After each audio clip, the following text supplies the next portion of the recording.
પરંતુ વનારનો અંદાજ હતો કે તે લોકો જે તરફ ભાગ્યા છે રસ્તો અંકલેશ્વર જઈ રહ્યો છે।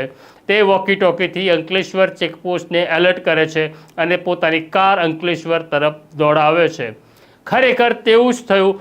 અંકલેશ્વર ચેકપોસ્ટ તરફ આ મોટરસાયકલને આવતી જોઈ બેરિકેડ બંધ કરી દેવામાં આવે છે। રસ્તો જામ જોઈ આરોપીઓ ભાગવાનો પ્રયત્ન કરે ત્યારે વનાર ફરી ત્યાં ગોળી ચલાવે છે। આરોપીઓ ડરે છે, પડે છે અને ત્યાં બે અપહરણકર્તાને ઝડપવામાં સફળતા મળે છે। એકનું નામ ફિરોઝ હતું, એકનું નામ હનીફ હતું। બંને અમદાવાદના હતા, પણ યશ ક્યાં છે આ મૂળ પ્રશ્ન હતો। ઇન્સ્પેક્ટર વનારને ગુસ્સો આવી રહ્યો હતો કે તેમને ગોળી મારી દે, પરંતુ યશને શોધવાનો બાકી હતો।